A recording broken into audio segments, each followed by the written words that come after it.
Morning student, आज हम लोग एक नया चैप्टर स्टार्ट करने जा रहे हैं। ये फिजिकल केमिस्ट्री का ही चैप्टर है और ये केमिकल काइनेटिक्स है।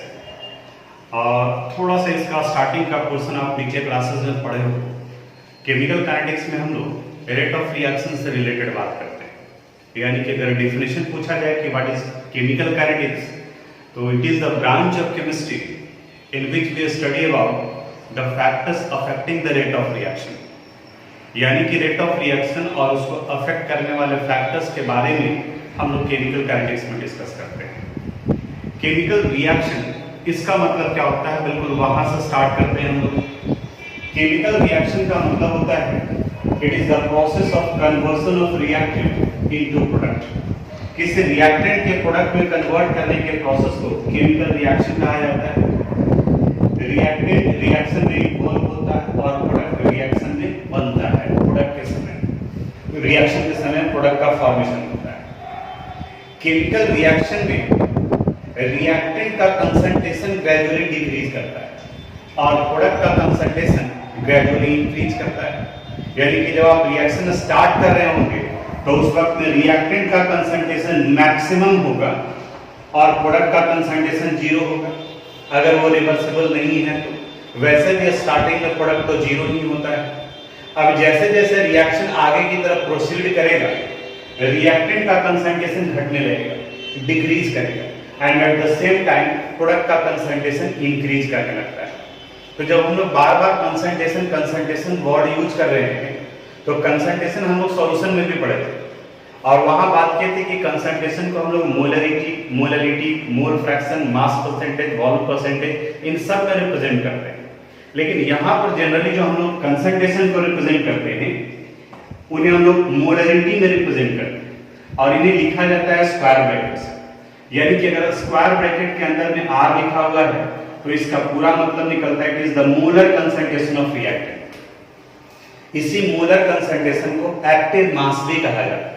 यानी कि अगर आप ये लिख दिए तो ये H2O को रिप्रेजेंट कर रहा है, सिर्फ वाटर को, लेकिन अगर इसी को स्क्वायर ब्रैकेट के अंदर में डाल दिए तब ये पूरा कहा जाएगा it is the molar concentration of H2O। यानी कि अगर molar concentration of H2O 2.5 molar है तो पूरा स्टेटमेंट लिखने का जरूरत नहीं है। आप ये स्क्वायर ब्रैकेट के अंदर में H2O डालोगे तो मोलर कंसंट्रेशन ऑफ H2O को रिप्रेजेंट करता है। इसी को एक्टिव मास भी कहा जाता है, चाहे वो रिएक्टेंट का हो या प्रोडक्ट का।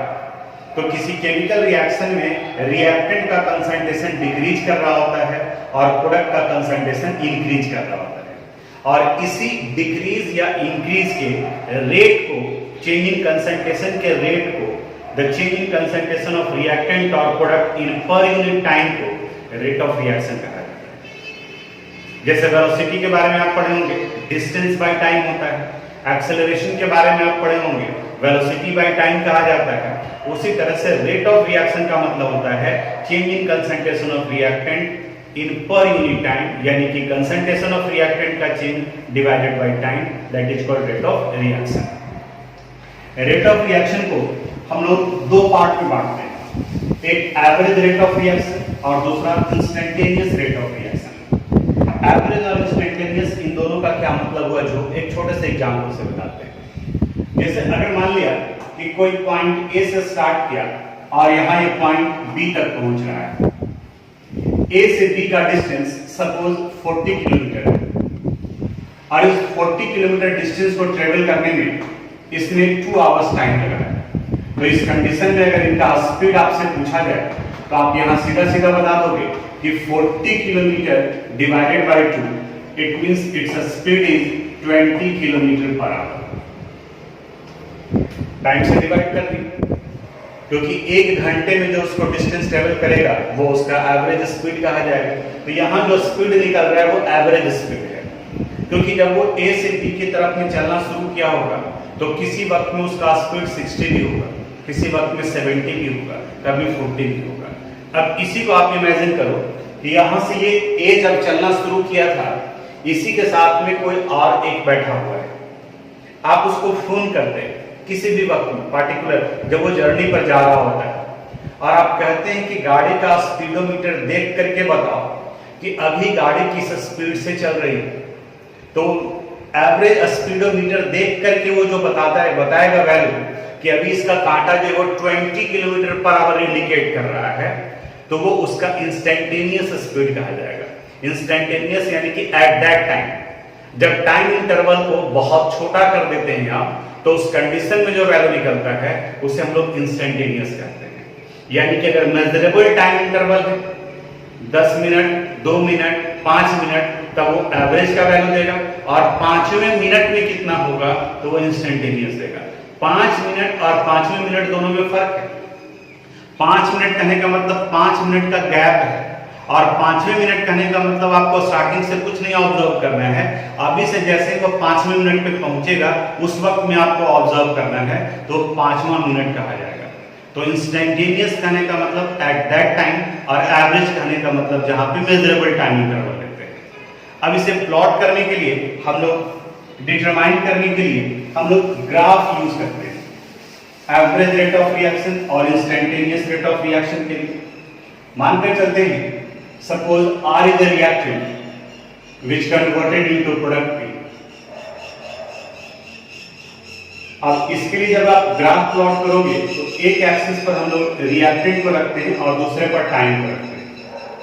सपोज यहां हम लोग कंसंट्रेशन ऑफ रिएक्टेंट रखें, क्योंकि रिएक्टेंट का कंसंट्रेशन मैक्सिमम होता है और जैसे जैसे टाइम चेंज करेगा इनका कंसंट्रेशन वैल्यू घटने लगेगा। ये ग्राफ नीचे की तरफ में आया, और वही अगर आप प्रोडक्ट और टाइम के बीच में ग्राफ प्लॉट करते हैं, तब इस कंडीशन में यहां एक कंसंट्रेशन ऑफ प्रोडक्ट ले लिए और यहां पर टाइम को ले लेते हैं। इस जगह पर ये टाइम, यहां हम टाइम कंसीडर कर रहे हैं, और ये 0 से स्टार्ट होगा और ये मैक्सिमम की तरफ में बढ़ेगा। अब कोई दो टाइम इंटरवल ले लो, एक यहां और एक इस जगह पर ले। सपोज यहां ये टाइम है ti और इस टाइम को कहा गया tf। यहां पर भी दो टाइम ले लेते हैं, ti और यहां पर भी tf। ti के रिस्पेक्ट में जो कंसंट्रेशन होगा, इसको थोड़ा सा और अलग करके लिखते हैं, कंसंट्रेशन ऑफ रिएक्टेंट। इस रिएक्टेंट के कंसंट्रेशन को इनिशियल कंसंट्रेशन ऑफ रिएक्टेंट कहा जाएगा, और tf के रिस्पेक्ट में जो वैल्यू आएगा उसको हम लोग rf से रिप्रेजेंट करते हैं। यानी इनिशियल टाइम पर इनिशियल रिएक्टेंट का कंसंट्रेशन, फाइनल टाइम पर फाइनल कंसंट्रेशन। उसी तरह से प्रोडक्ट के केस में भी आएगा, यहां ये जो वैल्यू निकलेगा वो pI होगा, और इसके रिस्पेक्ट में जो वैल्यू आएगा वो pf का वैल्यू देगा। इसको थोड़ा दूर कर देते हैं हम लोग, यहां p, ये pf का वैल्यू दिया। अब जब आपको रेट निकालना है तो रेट इज इक्वल टू होगा change in concentration final minus initial, तो RF minus RI divided by TF minus TI, या इसी को हम लोग delta R bye delta T लिखते हैं। उसी तरह से अगर प्रोडक्ट को हम लोग लेकर के चले तो इस कंडीशन में भी PI माइनस PF हो जाएगा, तो यहां हो जाएगा PF minus PI divided by TF minus TI, और फिर delta P bye delta T। अब जब रेट निकाले हैं दोनों कंडीशन में, तो जहां पर रिएक्टेंट को लिया गया है उस जगह पर ये माइनस साइन लगाते हैं। थोड़ी देर में बताते हैं आपको कि ये माइनस साइन क्यों यूज करते हैं। इस जगह पर ये रिएक्टेंट के केस में माइनस लगाते हैं, क्यों लगाते हैं अब वो समझाते हैं।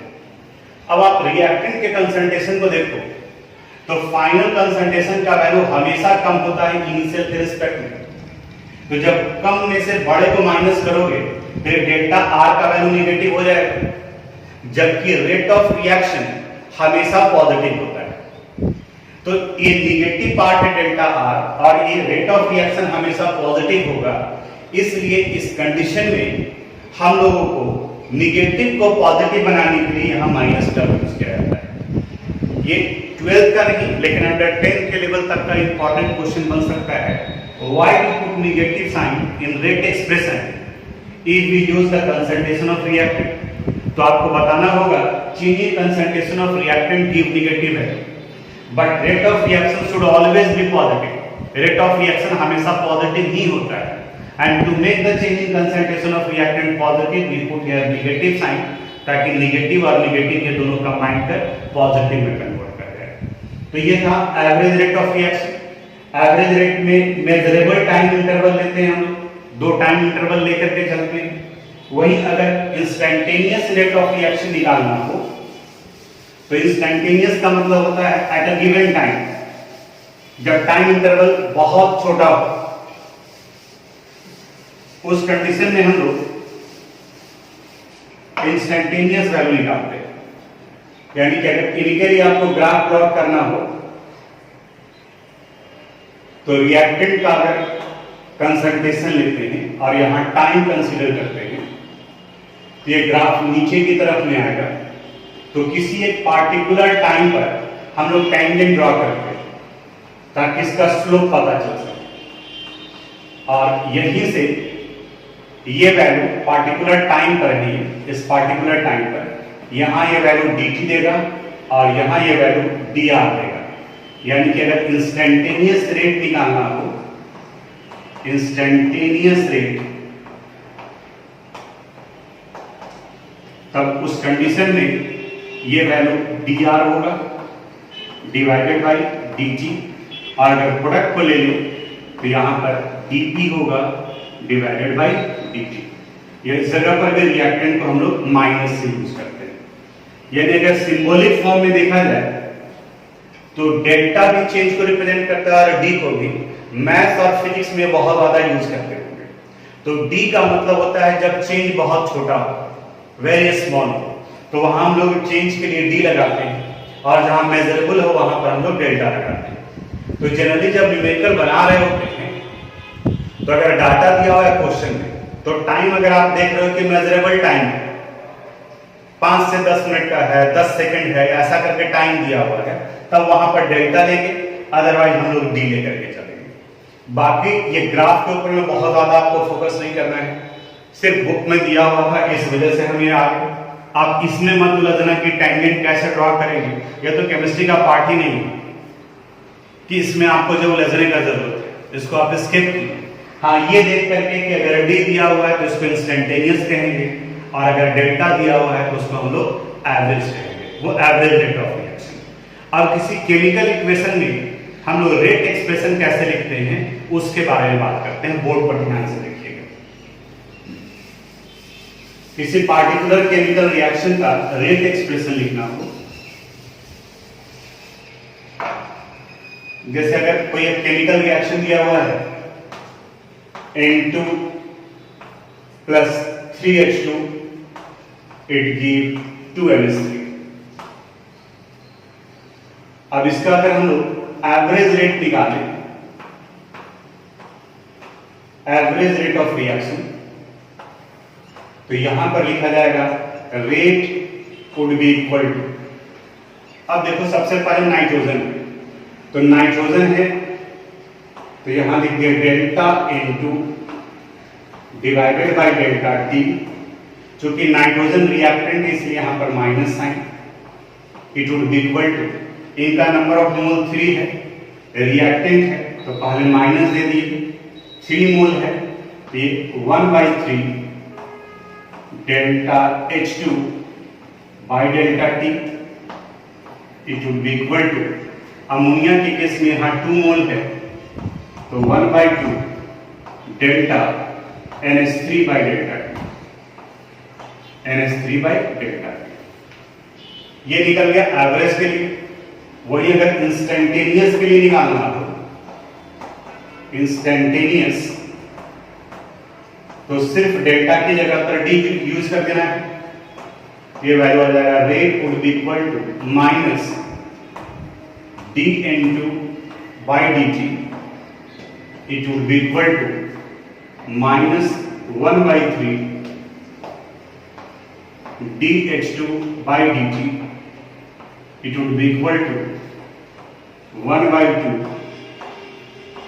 dNH3 by dt।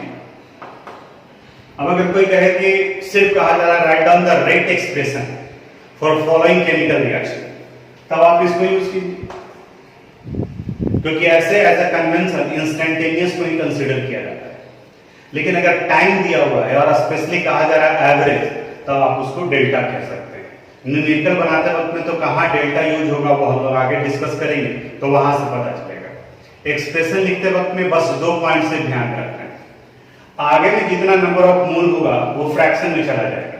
इसका 3 मोल था तो 1/3, यहाँ 2 मोल था तो ये 1/2 हो गया। रीजन ये है कि देखो 1 मोल नाइट्रोजन कितने मोल हाइड्रोजन से रिएक्ट करता है? 3 मोल हाइड्रोजन से रिएक्ट करता है। यानी कि 1 मोल नाइट्रोजन 3 मोल हाइड्रोजन से रिएक्ट करता है।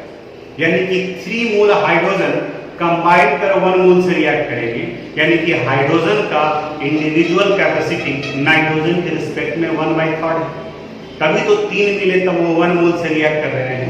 तो उस कंसेप्ट को यहाँ पर फ्रैक्शन में यूज करते हैं। दूसरा, बाकी ज्यादा दिमाग में मतलब जितना मोल है उसको फ्रैक्शन में डाल दें। यहाँ 2 मोल है तो 1/2। निगेटिव रिएक्टेंट के केस में तो नाइट्रोजन और हाइड्रोजन रिएक्टेंट था तो नाइट्रोजन के लिए भी माइनस और हाइड्रोजन के लिए भी माइनस। अमोनिया प्रोडक्ट है तो यहाँ लिखा है। एक और बताते हैं यहाँ पर example.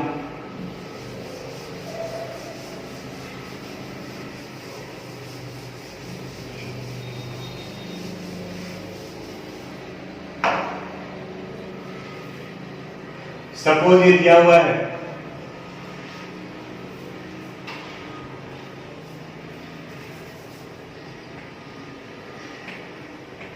To KClO3 and it give 2 KCl plus 3O। अब इसका अगर हमें रेट एक्सप्रेशन लिखना है, अगर एवरेज लिखना है तो डेल्टा यूज करेंगे। देखो यहां 2 है 1/2 delta KClO3 by delta T। ये रिएक्टेंट है इसलिए यहां पर माइनस लगा दिया। अब ये दोनों प्रोडक्ट है, यहां 2 मोल है तो 1/2 delta KCl by delta T is equal to 1/3 delta O2 by delta T।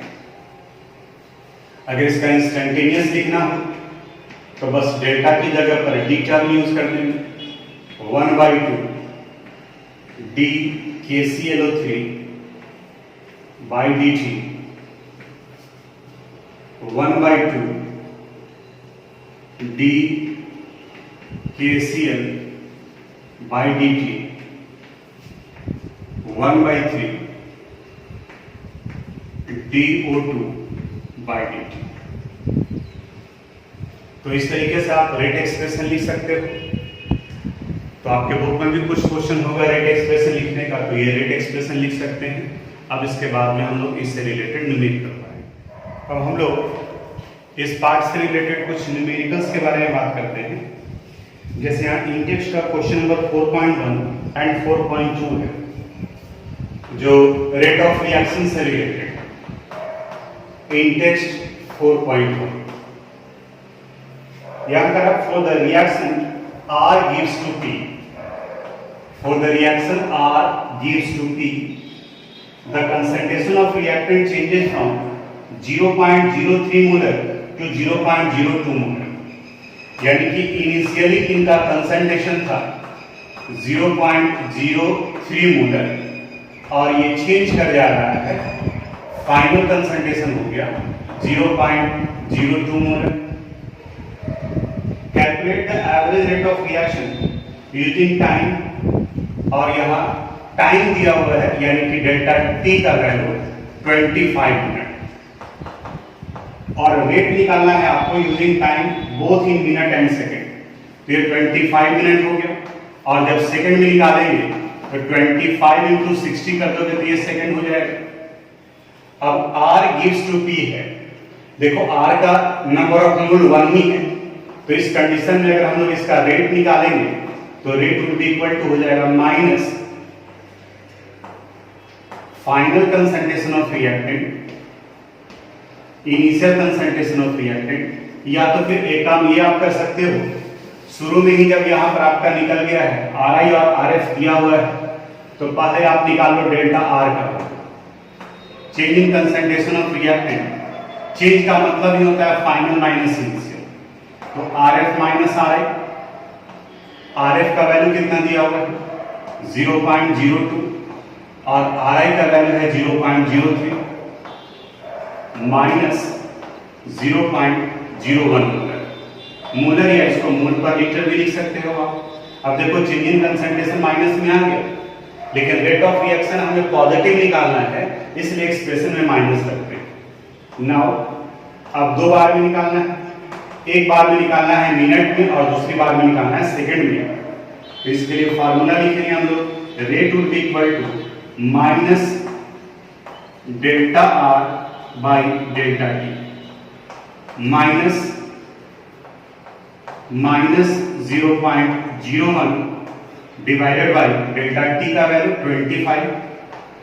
तो यहां पर जो यूनिट आएगा इनका वैल्यू सोल्व करने के बाद में इसका यूनिट लिखोगे मोल लीटर इनवर्स मिनट इनवर्स, क्योंकि मोलर को मोल लीटर इनवर्स कहा जाता है और यहाँ टाइम मिनट में रखे हैं तो मिनट इनवर्स। उसी तरह से फिर सेकंड क्वेश्चन सोल्व करोगे और सेकंड वाले पार्ट में जहां टाइम मिनट लिए तो उसकी जगह पर क्या कर देना है सेकंड, तो यूनिट आ जाएगा यहाँ पर मोल लीटर इनवर्स सेकंड इनवर्स। तो इतना पार्ट तो आप कर सकते हैं, सिर्फ कैलकुलेशन करना है यहाँ पर। तो इंटेक्स का 4.1 ये क्वेश्चन आपसे अब बन जाएगा। इंटेक्स 4.1 के बाद में अब इंटेक्स के सेकंड क्वेश्चन पर आते हैं, इंटेक्स 4.2। ये भी बिल्कुल इसी तरीके का क्वेश्चन है। यहां पर in a reaction 2A gives product, in a reaction 2A give products. अब थोड़ा सा ध्यान से समझना, यहां A का नंबर ऑफ मोल 2 हो गया, 2A gives the product, the concentration of A decreases from 0.5 milliliter inverse, यानी according to question the initial concentration of A is 0.5 mole litre inverse से डिक्रीज करता है, final concentration of A is 0.4 mole litre inverse in 10 minutes. तो पहले यहां delta A निकालो आप, delta A would be equal to final concentration of A minus initial concentration of A. Final concentration का value है 0.4, initial concentration का value है 0.5, minus करेंगे तो माइनस 0.1 मोल लीटर इनवर्स। और कितने समय में निकल रहा है, डेल्टा टी का वैल्यू दिया हुआ है 10 मिनट। अब आगे कर रहा है calculate the rate of reaction. अब यहां भी देखो मेजरेबल टाइम इंटरवल दिया हुआ है, इसलिए एवरेज रेट ऑफ रिएक्शन ही निकलेगा। तो इनका rate would be equal to A को लेकर चलना है, यहाँ 2 मोल है तो इसलिए यहाँ वैल्यू हो जाएगा 1/2 delta A by delta T, क्योंकि आपको इस जगह पर कितना लेना है वो इक्वेशन से ही पता चलेगा। अब वैल्यू पुट कर दीजिए, माइनस 1/2 इंटू डेल्टा ए का वैल्यू आ गया है माइनस 0.1 डिवाइडेड बाई 10। सोल्व कर लोगे, क्योंकि यहाँ मिनट है इसलिए सोल्व करने पर जो यूनिट आएगा वो आएगा मोल लीटर इनवर्स मिनट इनवर्स। बिल्कुल सेम कंसेप्ट से क्वेश्चन बनेगा आपका एग्जांपल का, एग्जांपल 4.2। ये क्वेश्चन आप बनाओगे क्योंकि ये तो सॉल्व है और यहां जो कंसेप्ट दिए हैं उसी कंसेप्ट का यूज करना है इस जगह पर। इसके बाद में फिर अब अगले क्लास में हम लोग, ये अभी तक जो है वो अंडर 10th क्लास के लेवल तक का कंसेप्ट था, बाकी ऑर्डर ऑफ रिएक्शन और factors affecting the rate of reaction के बारे में बात करेंगे। बिल्कुल नया टॉपिक है, वैसे ही इसको मत लेकर के चलो इग्नोर मत करो, थोड़ा सा सीरियसनेस लाइए, कम से कम रीडिंग डाल करके रखिए बुक में और ज्यादा से ज्यादा दिमाग यूटिलाइज करो। आप में से कई लोग क्वेश्चन वही पूछते हैं जो हम यहाँ हिंट्स दिए हुए होते हैं। अगर सिर्फ आंसर ही बताना होता तो हम बुक का फोटो खींच करके आपको व्हाट्सएप नहीं कर देते, कई साइड बुक में तो बना हुआ है, बोर्ड पर यहाँ बना देते, लेकिन जब तक आप अपना दिमाग यूज नहीं करोगे, सॉल्यूशन देखे, थोड़ा सोचे, फिर अपना दिमाग यूटिलाइज करने की कोशिश करो। लास्ट में फिर आप मेरे पास में आइए। कई बार में आप देखते होंगे कि क्वेश्चन पूछते हैं और हम इग्नोर कर देते हैं। मुझे लगता है कि यहाँ पर आप खुद से कर सकते हैं, तो हम इग्नोर कर देते हैं। क्लास वगैरह में भी उसी तरीके से करते हैं। हाँ, यहाँ लगता है कि नहीं इस जगह पर हिंट्स का जरूरत है, तब फिर हम आपको हिंट्स देते हैं। तो वो हिंट्स तो यहाँ सब कुछ, अब देखो ना, ये क्वेश्चन में कुछ दम है क्या? ये पूरा यहाँ से लेकर यहाँ तक तो बना दिए, पहले बता चुके। अब तुम पूछोगे कि सर यहाँ 1/2 कैसे आया, वो समझ में नहीं आया। आप 10 मिनट पहले का वीडियो देखिए, वहां तो बताए थे कि आगे में जितना नंबर ऑफ मोल होगा वो फ्रैक्शन में चला जाएगा। कंपेयर करके बताए थे कि N2 + 3H2 है, तो इसका मतलब ये हो कि N2 का 1 मोल हाइड्रोजन के 3 मोल के बराबर है। तो जब दोनों के बीच में हम लोग इक्वल का साइन लगाते हैं, तो नाइट्रोजन और हाइड्रोजन को अगर हम लोग इक्वल करेंगे तो नाइट्रोजन के रिस्पेक्ट में हाइड्रोजन 1/3 पार्ट हो गया, क्योंकि उसके 3 मोल कंबाइन कर नाइट्रोजन के 1 के बराबर होता है। और भी बोले कि दिमाग नहीं लगाना है, तो आगे में जितना नंबर ऑफ मोल है उसको आप फ्रैक्शन में डाल दीजिए। रिएक्टेंट है तो आगे में माइनस लगेगा, और अगर प्रोडक्ट है तो आगे में प्लस वैल्यू लगेगा। वो क्यों लगेगा वो भी बता चुके हैं। तो ये सब क्वेश्चन फिर से मत रिपीट करिए। वीडियो भी बनाते हैं तो हम हमेशा ये कोशिश करते हैं कि 30 मिनट से एक्सीड नहीं करें, 30 मिनट्स के अंदर में रहे, ताकि जरूरत पड़े तो आप फिर से उसको रिपीट कर सकें, उस पोर्शन को रिपीट कर सकें। तो इसको आप बनाइएगा। एग्जाम्पल तक का, यहाँ तक का ये पोर्शन जब वो कंप्लीट हो जाएगा, फिर अगले क्लास में आएगा।